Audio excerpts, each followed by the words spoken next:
If you've never slid down the giant slide on a potato sack, you may not know my Detroit. If you've never eaten a coney at 3 a.m., you may not understand why it doesn't matter how many games we win or lose, we wear our D hats and tats year round. Our streets were built to the rhythm of a hand clap sound. I'm a Detroit Lion on Linwood, a rebellious Tiger on Tireman, a Stanley Cup carrying Red Wing on Rutherford, a Detroit Piston constantly putting up new nets around forgotten white backboards and orange squares. Rebellious cities never had it easy. Innovative freeways aren't always paved in gold, but that thin strip of M8 we call the Davison is a conduit to every future highway in our nation, and so is the semi-line steel and wheel of our cars. Detroiters have always kept this country moving.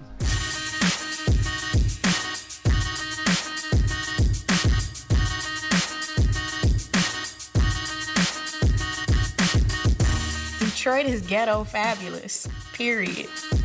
It's very much a blue-collar town, but the streets are real. Trapping is real. Drug dealing is real. The hair game is real. It's the glitz and the glam and like the gutter all together. It's bossed up. We about getting money, we about shining, looking good, style. I think we're known for soul, these soulful people. The way we dress, Dob hats, our shoes, gator shoes. Detroit is a black mecca.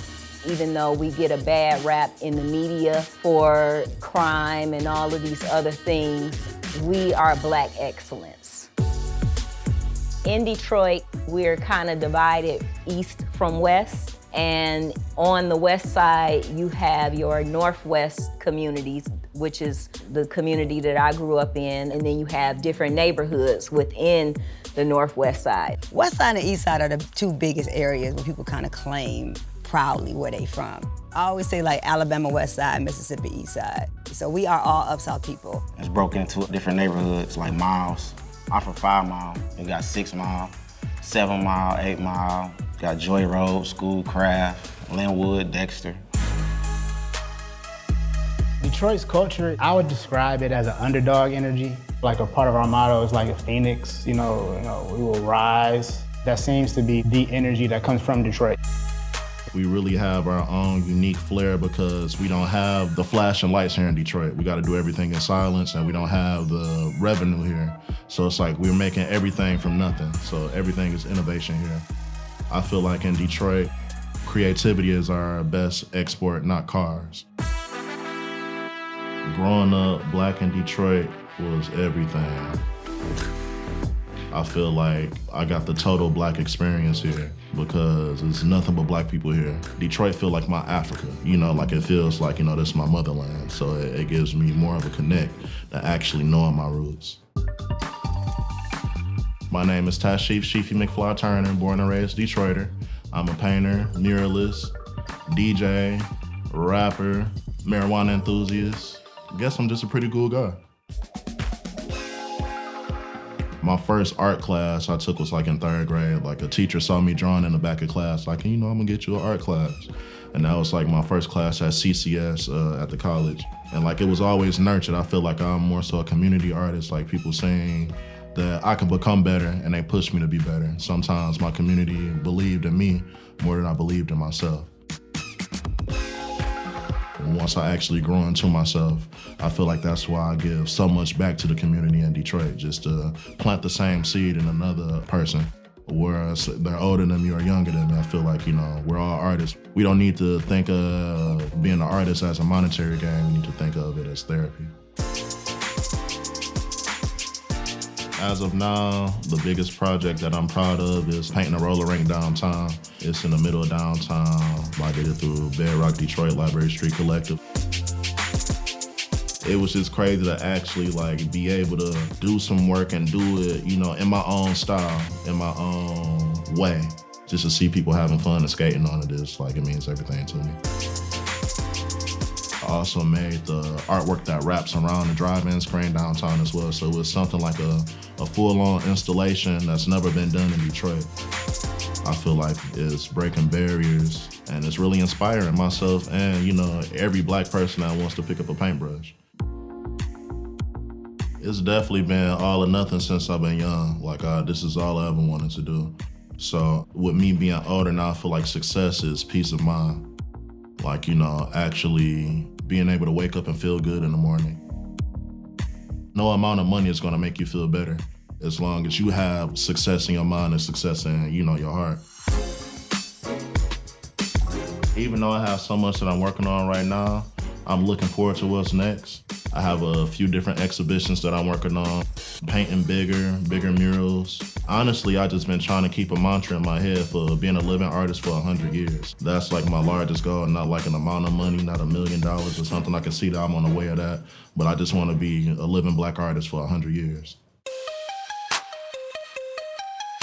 Growing up Black in Detroit was monumental. We work harder than a lot of other people that I know in different cities. We have a different type of grit that I really appreciate. My name is Lauren, also known as Connect with Lo. I'm from the east side of Detroit. I am the founder of Twerk and Tequila. Twerk and Tequila is a women's empowerment event. It's a little different from your normal women's empowerment event because I welcome women to an event to basically be free and shake their ass. The same method you can go and sit at a brunch and talk to a woman who's doing this cool thing. Those women come to Twerk and Tequila and drink tequila and shake. I just really wanted to create this space where, you know how you go out to a club and you see a girl in the bathroom and she's really pretty and you go, oh, you cute, what you doing? Like, you get into this moment. Twerk and Tequila is always that moment. Twerk and Tequila was an idea in 2017, around the time that I was ready to quit my job. And I reached out to a venue and I didn't hear anything back. So I was like, okay, whatever. But I still got into this space of managing events and working with other people who were doing events. And I was like, I still want to do Twerk and Tequila. And so a client of mine actually put me in an email chat with another venue, L Club Detroit. And they were like, this is Lo. She wants to do this event called Twerk and Tequila. What's the next steps? And they was like, the day is open, it's hers. And I was like, whoa, I get a free menu? Okay, on Cinco de Mayo? All right. So I was still nervous. Reached out to a couple of homies as DJs. And at the time, I didn't have no money, but I was throwing this party anyway. The day of, it ran from 12 p.m. to 7 p.m. So the day progresses, the line gets crazier, Southwest Detroit gets crazier, and I'm just like, whoa, like people are in here having a great time. From there, it just repeatedly has had this demand. Right now, we are just basically in the space of getting back in the groove and going into 2022, getting back to a tour. Being a Black woman in the event promoting space does have its challenges. I know from having male partners, sometimes if I'm at the table, I don't get greeted. It's like, oh, maybe you're somebody's girlfriend. No, I'm here to spend money. Like, I'm here to break bread with you. So shake my hand like you would anybody else. Talk to me, look me in the eye, because I'm an investor and this is what I do and I do it pretty well. Black women deserve to be in this space. So I believe that one of my ministries while I'm here on earth is to make sure that I get more women in entertainment. So if I gotta be the start of that and I gotta keep kicking down doors, then she will. Growing up Black in Detroit was tough. It's a hustler city. Teach you how to hustle. We're an independent city. Everything we gotta get it out the mud. Don't nobody give us nothing, so we gotta work extra hard for it. I'm Pedro Giovanni. I'm from the west side of Detroit. Rapping was just a hobby for me. Like, I looked up and I was a rapper. I was messing with the music and really all the people around me believed in me. And I just followed my path with it, basically. I knew how to rap when I was in about 6th, 7th grade. I made a little mixtape off some Cash Money instrumentals, and the older dudes in my neighborhood heard it and learned the words to it, was rapping it to me. That's when I knew I had something special.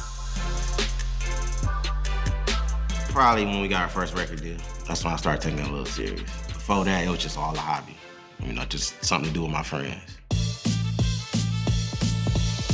I I was happy about it. You know, we really did it for the city. We didn't really do it for like the financial part of it. We did it for the city just to open the doors, because really before us, it really wasn't that many Detroit artists getting signed like that. Like not in our era. Like, you know, it was dudes before us, but that was like unheard of. Like this young crew of dudes that we all watched grow up and got a record deal. I would say my biggest inspiration is my kids, my son and my daughter, Christian and Juju.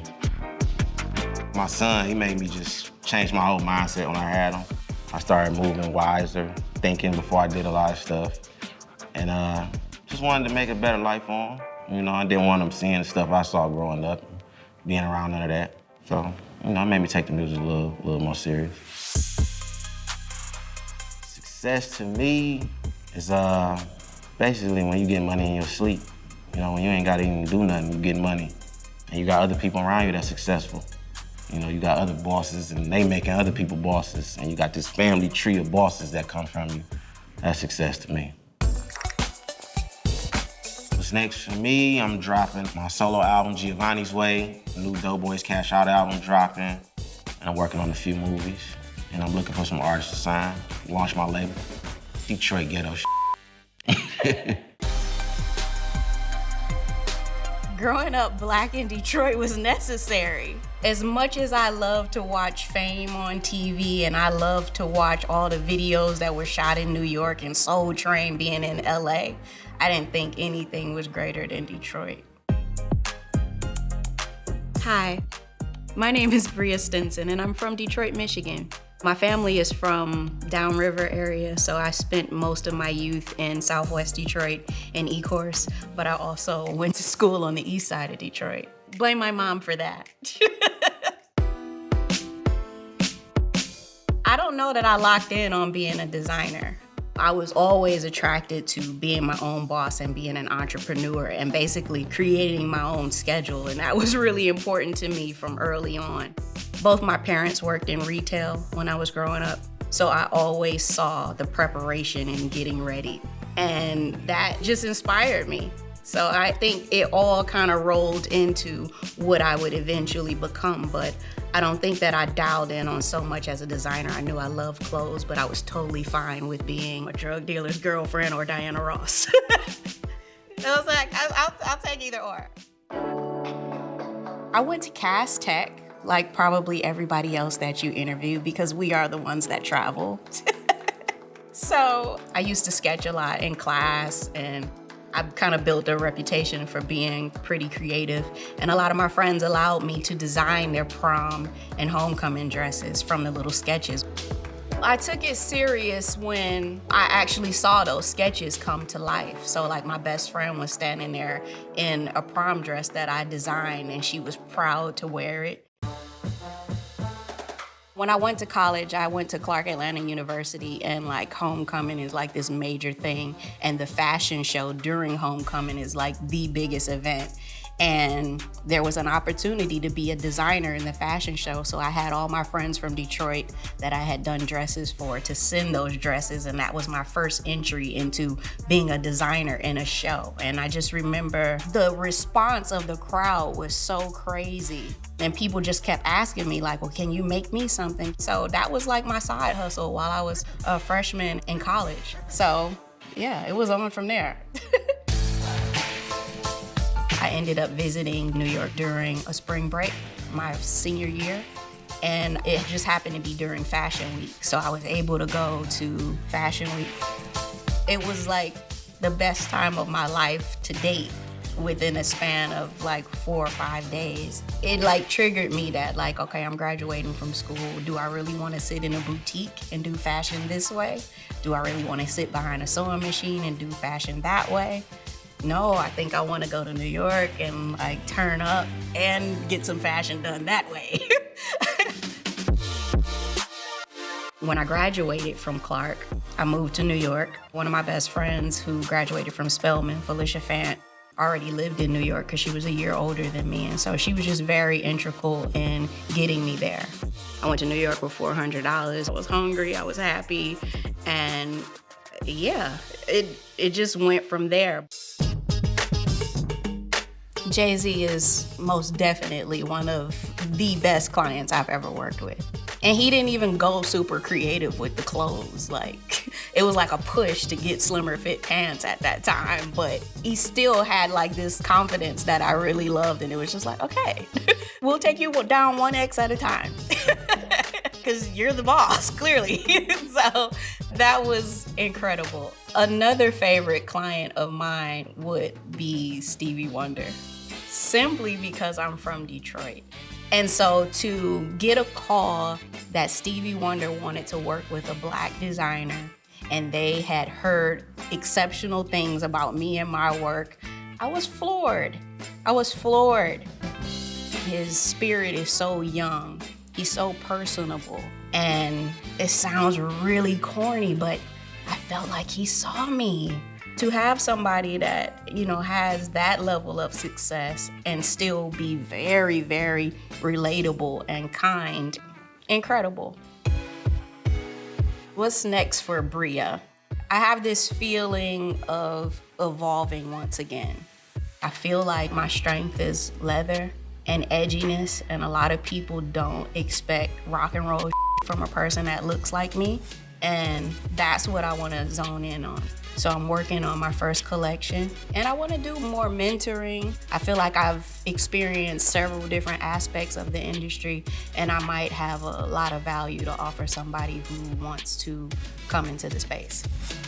I don't think that I've reached my true idea of success yet, but I am a lot happier than I have been in the past because I have a better understanding of what it is for me. Detroit is a place for creators and doers and thinkers. That's where I belong. My name is Tommy Walker, and I'm from downtown. It's east side, you know what I'm saying? But it's like the heart of the city, the nucleus of the city, where everybody from all parts of the city come to unite. I stumbled upon graphic design by the grace of God. I went to Cass Technical High School here in Detroit. At that time, I would always just try to figure out ways to make money until I came across a mentor of mine who had a candy store. And he took a liking to me and offered me a position at his candy shop. He had a graphic design business that he ran out of the back of his candy store, his candy and record shop. So he was like, man, you're always looking at this graphic design. If you save up enough money, then go get you a laptop, I'll teach you everything that I know. You know what I'm saying? So I did that. He started teaching me, you know, by giving me small parts of his jobs. And then I started getting better than him, you know what I'm saying? And, you know, it started just snowballing, started getting, having clients. At this time, I'm in high school, so some of my friends are rapping, some friends are like doing other businesses, so I'm doing like their business cards and, you know, album covers. And it just started snowballing from there. I would be doing design projects and branding for different labels. We went from Interscope, Def Jam Jive, you know, into I branded Big Sean initially, his mixtape covers and merchandise and working logos. You know, worked on like Wale's project, you know, and like in this chunk of time.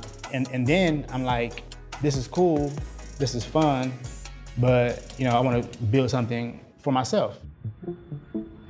So on the trip to California, now at this time, it was this big situation going on with our mayor, Kwame Kilpatrick, in the city of Detroit. And I get to the hotel and I saw Kwame on the news. I was just thinking to myself, like, wow, I was just looking at this back home. You know, I'm 2,200 miles away, and this is still front page, like, information, you know what I'm saying? It's just like, why?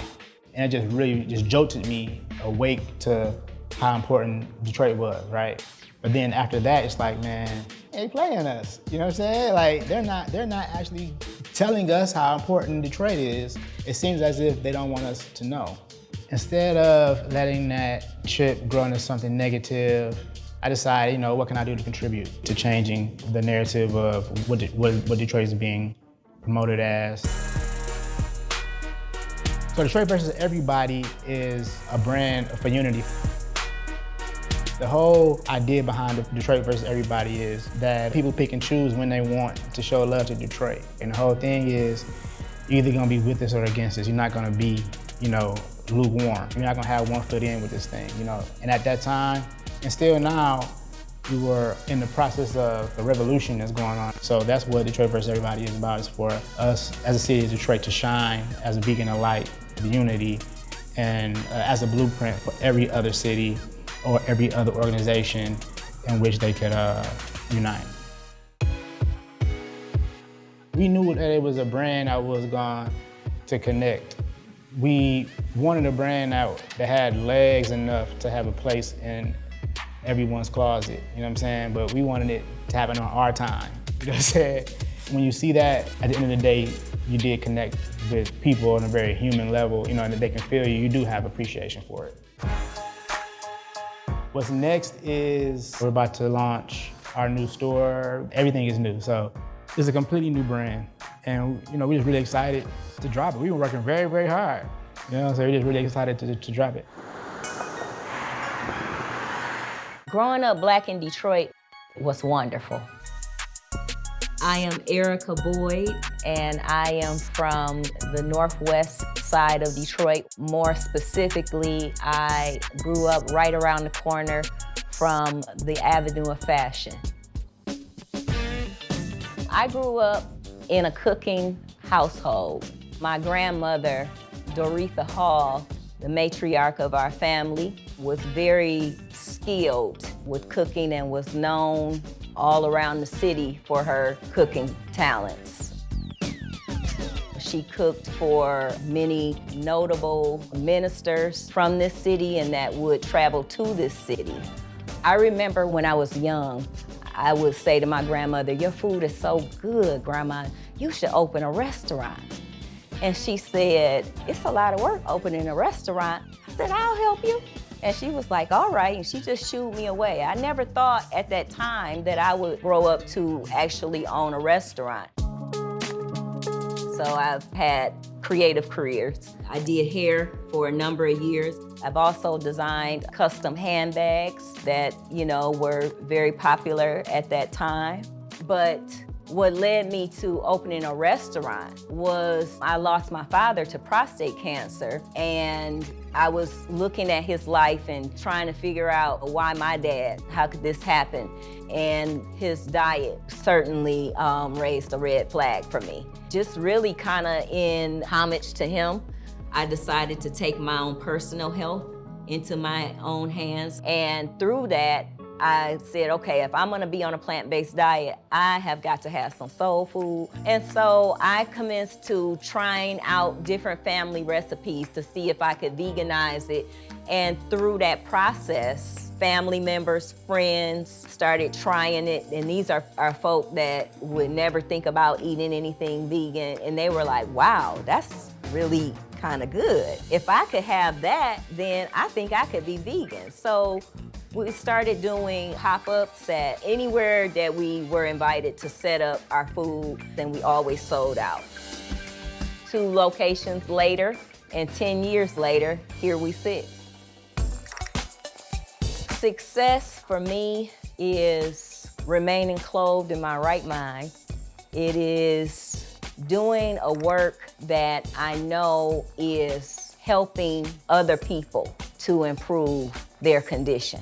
Success is leaving a legacy, being remembered for your contributions, something that'll go down in the books.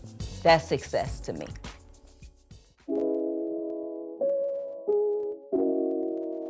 Growing up Black in Detroit was normal. I didn't know anything else. So like Blackness here isn't something that we have to like push down anyone's throat. It's just in the water. Being Black is just what it is. My name is Jessica Kilmore. I'm a poet, music artist, playwright, activist, a mom, and I'm from the west side of Detroit. West side, all day. My first poem that I read out loud was at my father's funeral. My daddy died in 1994. So I was just a baby, I was writing poetry, I was a young emerging journalist, writing for the Michigan Chronicle at the time. I was a popular poet in Detroit, but I could only go so far. I moved to New York in '95. My life changed really fast in New York. I was there 5 months, and I was reading poetry at a spot called the Brooklyn Moon Cafe, and Maurice Dwyer, who's my friend, who's a filmmaker in LA now and a producer, saw me reading, said, you should go to the Apollo and read a poem. And I was like, go to the Apollo? And I had never been to the Apollo before. I was literally still learning how to ride the trains in New York City, trying to figure out how to get around. And so I said, I'll go. I went to the audition. I did the audition, and they're like, okay, we want you on the show. And then I won the Apollo 5 weeks in a row with a poem, and it changed my life. I cried a lot, and I put it all on my daddy in that spirit of owning spaces that were non-traditional, because the Apollo has been there, but I don't know why any other poets hadn't gone and talked to Black people on 125th Street. So they was waiting for me to come back out for the 6th win, and they're like, we gonna retire Jessica. She did something very special here, and then later they made me an Apollo legend. After I won the Apollo, I started a company called More Black Press, a publishing house to support Black poets. My first book was The Words Don't Fit in My Mouth. I sold about 20,000 copies, which is a lot of poetry for a poetry book. That's a bestseller in poetry world. I became that girl that was publishing poets in New York. I mean, I'm a child of the Black arts movement. I'm a child of Sonia Sanchez, Nikki Giovanni, and those are my teachers. So I started doing a lot of work with music because I wanted to get to bigger audiences. I never cared about being just in bookstores or being published and being in this kind of insular, academic world. I wanted to get to people. My first professional recording was with Antonio Hart on Impulse Records. I did a recording with him in '97. But Nas was probably the bigger one in 1999. I opened and closed Nostradamus with the prediction and the outcome. I've been blessed to do a lot of things in a lot of different genres, and I've traveled all over the world on poems.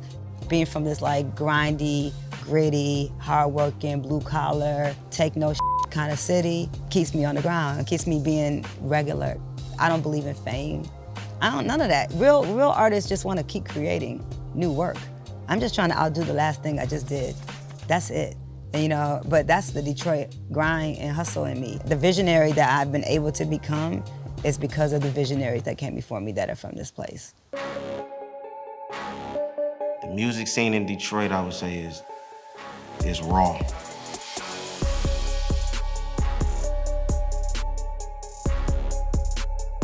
It's street, it's gritty. Some say it's like a basement sound, it's real unpolished, but that's what makes it Detroit for real. Detroit's music has its own energy. It's like you can listen to a Detroit song and you know that it's a Detroit song. You listen to a Detroit beat and you know that it's either a Detroit beat or was inspired by a Detroit producer, you know what I'm saying? Music-wise in Detroit, we have a very rich gospel music history in this city. You can't have a discussion about gospel music and not mention Detroit. The Clark sisters, you know what I'm saying? We have, Aretha Franklin, the baddest vocalist ever to live, grew up the street from where we're sitting right now. And of course we have the Motown records, Motown Museum is up the street. What would we be? Nothing happens without Motown music. That's where, you go anywhere in the world and they say I'm from Detroit, and I might be in the Netherlands, and they'd be like, Motown? That's just what they know, right? In Detroit, we definitely have more than Motown. I was probably mid-20s when I actually figured out that techno is Black music. Techno was invented by the Belleville Three, Juan Atkins, Derek May, Kevin Saunderson, and it was many other people that helped, build techno up, Eddie Fowlkes, Carl Craig. It was more so the soundscape of the 80s. It was like craft work mixed with P-Funk, and mixed with wind blowing in the alley in Detroit. So it was just very Afrofuturistic. And I feel like that's why a lot of songs that the techno legends made in the 80s are still prevalent today. You wouldn't even know that they were made 40 years ago. Techno, we need to talk about this because when people think of techno, they think of white kids in Europe. But techno was created here in Detroit, and it's right on East Grand Boulevard. We got Motown on the west side, but right on the east of where we got the Techno Museum. Once I figured out that techno was Black music and it came from Detroit, I felt like I had a birthright. And that was my intro into actually doing techno.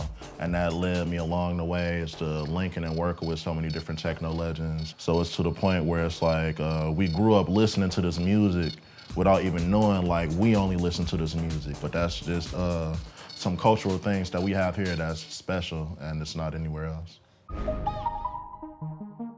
Detroit style is bossed up.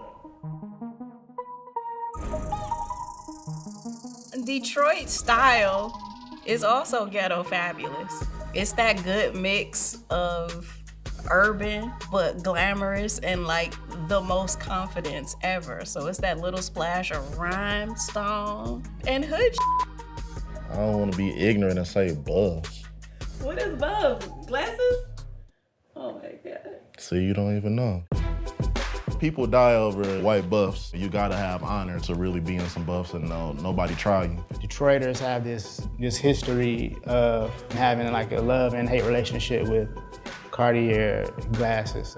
I always felt like Cartiers was just like stripes in the city. Just some street-minded type of thing, you know. Let nobody know how to put it on like us. A lot of this stuff come from Detroiters, for real. Like Cartier glasses with the diamonds in them, the mink jackets, the chains with your neighborhood on it. All that is just Detroit stuff been going on since the beginning of time.